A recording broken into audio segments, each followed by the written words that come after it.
श्रीमद् भगवद गीता अध्याय 5 श्लोक 15 नादत्ते कस्यचित् पापं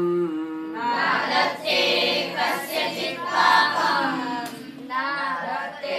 कस्यचित् पापं न चैव सुकृतं विभुः न चैव सुकृतं विभुः न चैव सुकृतं विभुः अज्ञानेनावृतं ज्ञानम् अज्ञानेनावृतं ज्ञानं तेन मुह्यन्ति जन्तवः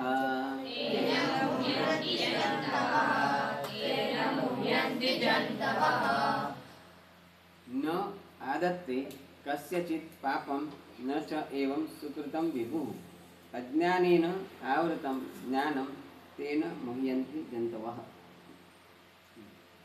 विभु विभु એટલે ભગવાન સર્વવ્યાપી પરમેશ્વર। ન કસ્યચિત પાપમ આદત્તે ન ન એટલે નહીં કસ્યચિત ક્યારે કોઈના પાપમ આદત્તે પાપને આપતા નથી કોઈને પાપ દેતા નથી। ચ ચ એટલે આને ફરી બોલો ચ એટલે ન સુકૃતમ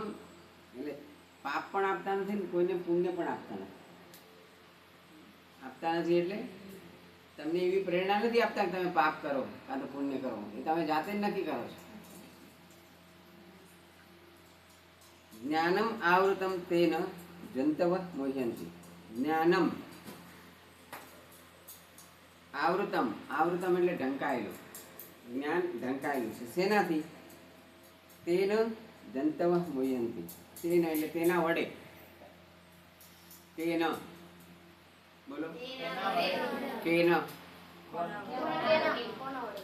યેન રામેણ કૃતજ્ઞેન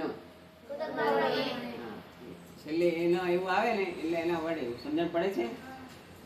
આ લોકો તને સમજણ પડે છે ગરમી થાય છે ત્યાં આ બાજુ જંતવ એટલે જંતુઓ જંતુ એટલે પેલા જંતુ નહીં જંતવ એટલે બધા પ્રાણીઓ જંતુ શબ્દ સંસ્કૃત ભાષામાં બધા પ્રાણીને માટે લાગુ પડે। જંતુ એટલે આપણે શું સમજીએ હા બરાબર અહીંયા સંસ્કૃત ભાષામાં જંતુ એટલે જેની અંદર જીવ છે તે બધા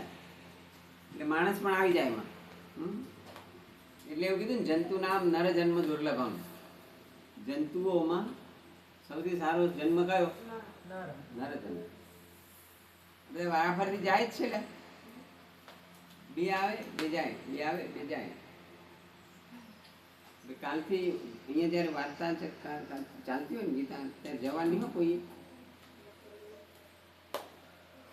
મોહ્યંતી મોહ પામે છે ઇતિ